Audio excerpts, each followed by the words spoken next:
Hello and welcome.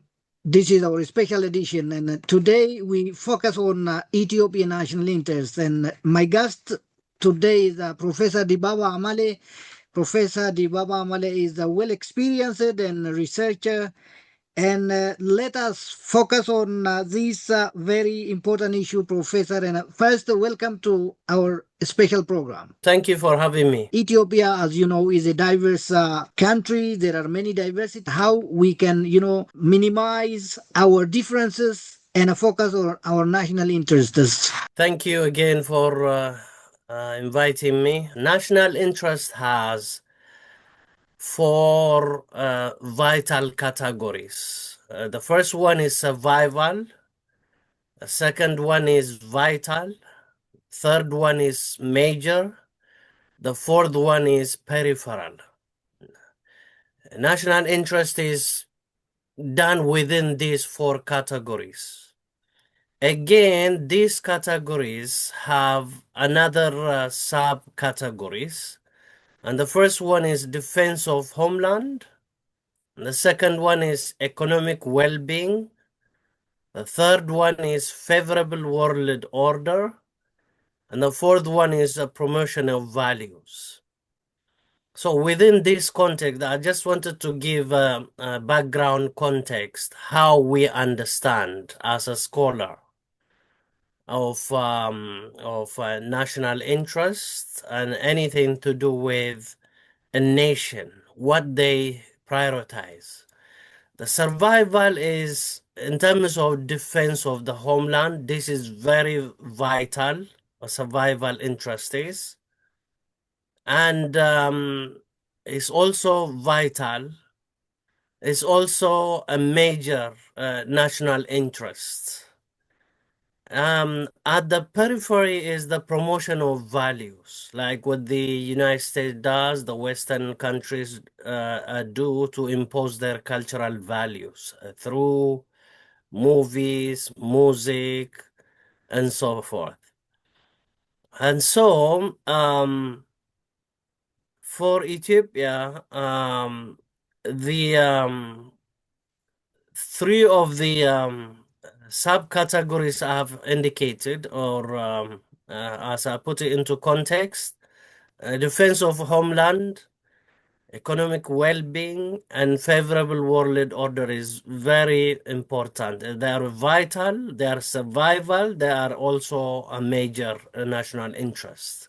So we understand within this context. So Ethiopia, in order to strengthen its national defense, a defense of homeland security, we call these high politics. And the second one, economic well-being, is we call low politics. So for any nation, including Ethiopia, a defense of homeland there is no question about it.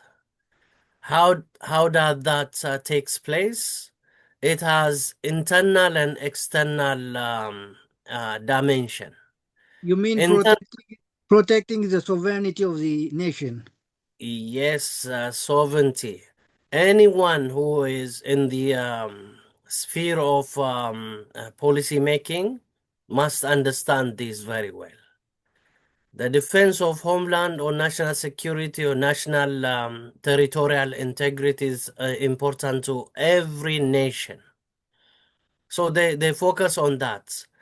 That can and be construed within the internal and external context. Why? Internally, a nation must be strong. Internally, a nation must be coherent. There must be a domestic, even if there are differences, as you have indicated, more than 80 different ethnic groups or nations within Ethiopia. I think, to my knowledge, there are up to 86. So to reconcile these plural national states, we call them plural national states.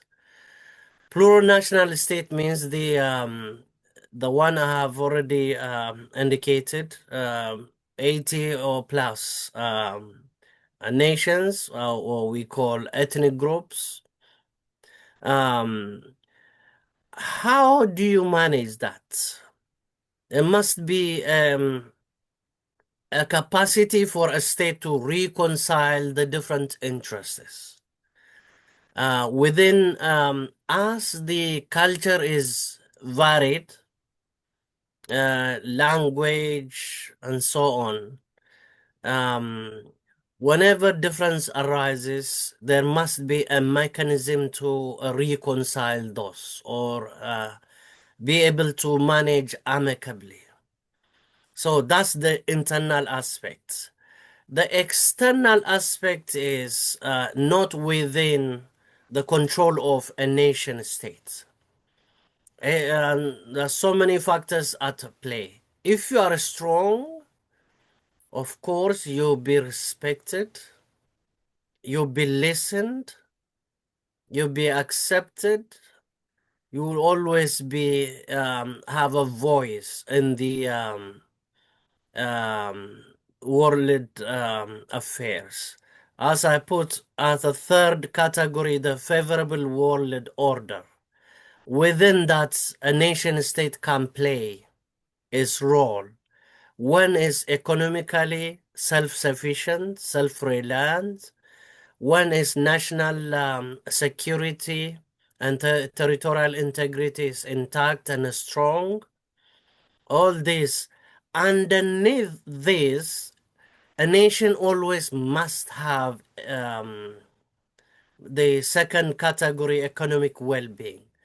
If you are not strong economically, if you are relying on a foreign aid or handouts, it is very questionable to sustain that autonomy, the national sovereignty. Most poor countries are compromised their national sovereignty and national security as well because they are reliant on others for handouts. That's why a nation must always be self-reliant economically, self-reliant in terms of defending its territorial integrity. The promotion of values for the poor countries is a luxury. Is because a poor country cannot aspire to be imperial or imposing its values because their priority is economic well-being and national security or the defense of homeland. So you have raised the issue of internal and external pressures, and let's talk about these external pressures. Of course, there are no permanent enemies and a permanent alliance. Why some countries, especially the neighboring countries, are long time enemy to Ethiopia? What's wrong there, especially in the northern part of our country? We can mention Eritrea and Egypt by their name.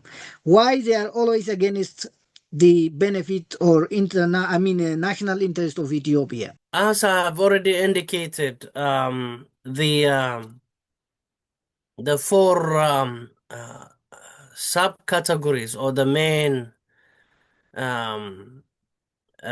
categories of defense of homeland, economic well-being, favorable world order, and promotion of values. Let's take Egypt.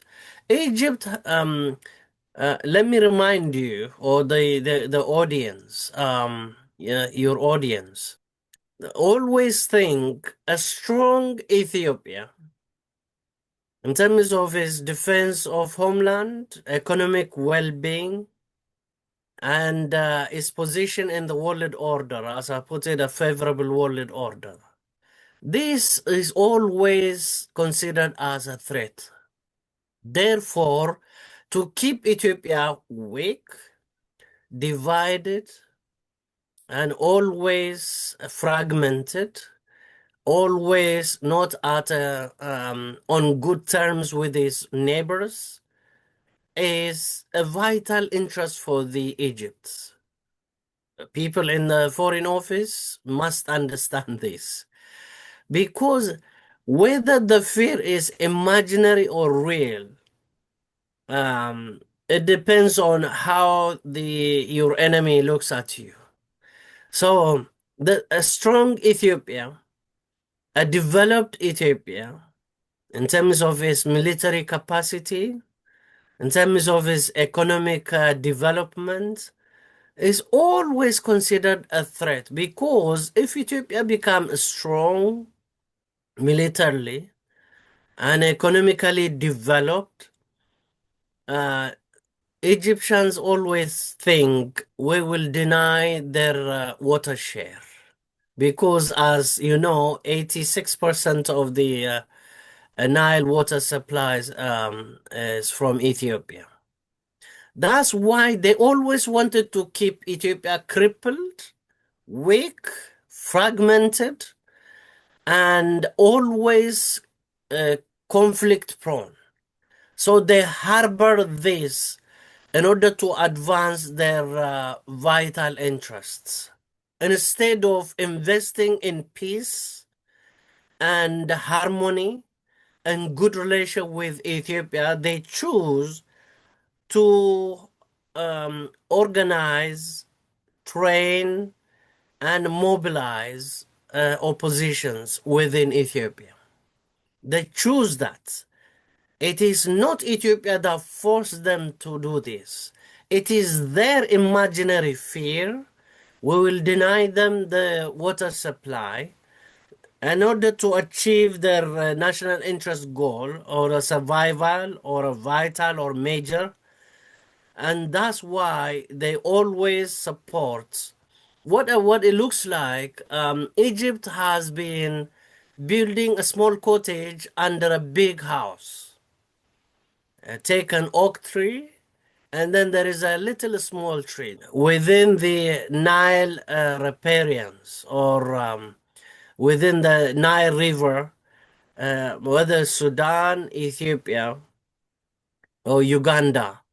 They always wanted to keep these nations weak, fragmented, and always conflict prone. That's why they are investing heavily to support opposition within these countries. For instance, they've destroyed already Sudan. They have not been managed to destabilize Uganda. Uganda also is a source of White Nile river. And Ethiopia, they've been working for generations with this imaginary fear Ethiopia will deny them the water fair share. Do you think Ethiopia will deny them, or did Ethiopia deny them? Not in our history, and I don't think anyone in their think about denying water to Egypt. Ethiopia wanted to use its fair share. Why Eritrea also, usually become the, enemy or against Ethiopian interests? There is a historical background, or let me put it in a context. The Egyptians think, in addition to Nile River, the Red Sea as Arab Lake. They think it is their lake, not even a sea. It's not the Eritreans as such. Maybe some people misunderstand. I studied it, why this thing happened from the beginning, who is behind it, how it was done. Without the Egyptians and the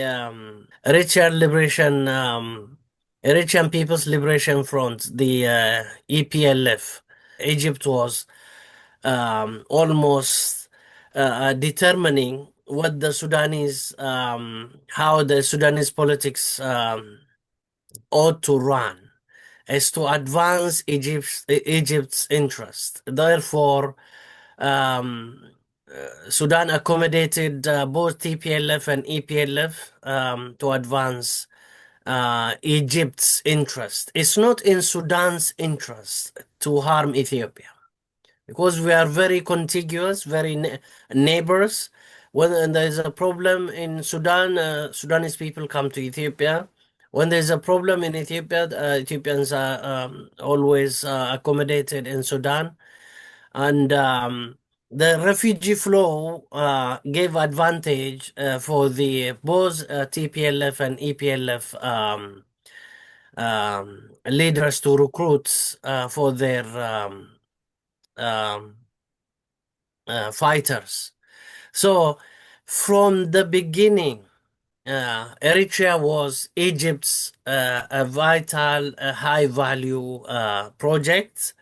That is, as I've indicated, to destabilize, weakening, and crippling Ethiopia. What shall Ethiopians do to fight against this conspiracy that has been cooked so far between Eritrea and Egypt? What Ethiopians should do, in fact? Ethiopians must apply wisdom when it comes to Eritrea. Wisdom, I mean, wisely, they need to win over uh, the majority of Eritrean people, plus the leadership. Adversarial policy is not to the Ethiopia's advantage. Ethiopia must be always on the contrary. Ethiopia must always apply harmony. Ethiopia must always show goodwill. Ethiopia always reassure us as brotherly and sisterly people. And for the Eritrean side, it is to their interests to be at harmony and in peace with Ethiopia. They will gain 1,000,000 times from Ethiopia rather than the token gesture or a scruffy assistance from Egypt. Egypt is not good for the Eritrean people because what have they done? They have established one elementary school or a clinic. All this long, like for 50 or 60 years, they've been investing on a disastrous project, only on the negative. So Eritreans must wake up and must understand our future is tied with Ethiopia. Harmony, peace is the way to go about. Understanding that is very important.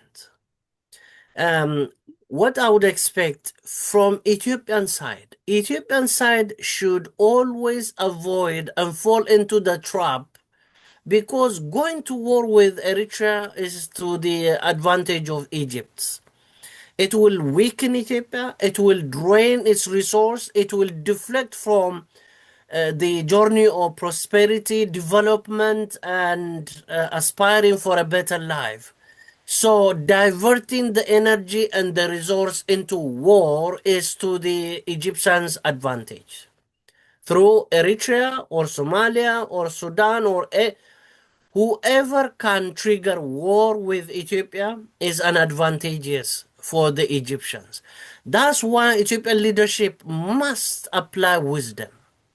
What is the best for us? What is the in terms of cost benefit calculation? So that's why I insist wisdom is very important. How to handle Eritrean issues. Those it's not to be honest, they don't think autonomously. Eritrean leadership is not autonomous. They are under the yoke of Egypt, always running to Cairo, always running to Cairo. Whenever they are upset, they run to Cairo. I'm sure maybe a generation will rise up one day that will understand Egypt project is no good for us. Our future our destiny is tied with Ethiopia. We need harmony, integration, and peace. That understanding is very important from the Eritrean side as well. And anyway, now the leadership in Eritrea is about to finish their journey. They're very old. I hope when they move away, the next generation will understand what have we benefited from Egypt's project or others who have been helping us to destroy ourselves and to weaken Ethiopia. What have we benefited from it? A rational thinking, a logical person will always think that in terms of cost benefit calculation. Therefore, when a good understanding arises from Eritrean side, when Ethiopia apply wisdom, I hope a better things will come. Egypt always wanted to create havoc in Ethiopia, to cripple Ethiopia. So to defeat that Egypt's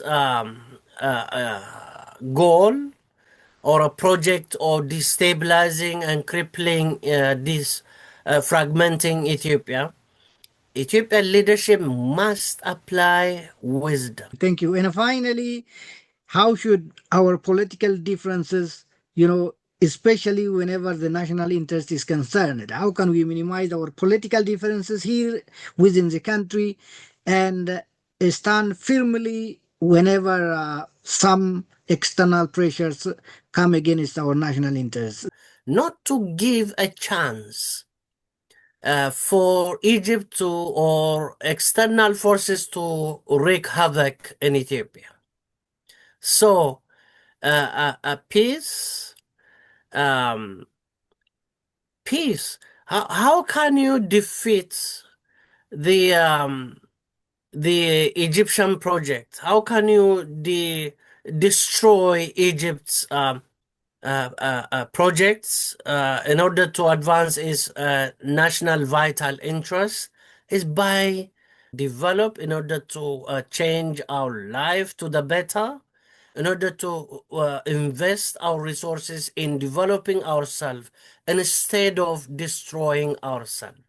So the citizen, if a citizen has this a good understanding or enlightened view, what is the best in Ethiopia's interest, and I hope that will diffuse all the tensions and the infighting that Egyptians always dream 24 hour. The destruction of Ethiopia. And so the government must work very, very hard, tirelessly, not once or twice, a million times if it is necessary.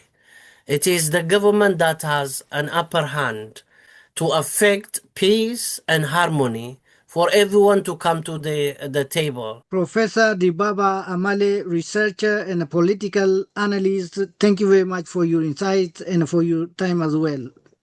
We really appreciate. It's my pleasure. Thank you for inviting me. Dear viewers, this is all about our discussion for this edition, and I'm sure you have got some very important insights from this discussion. Until next edition, goodbye.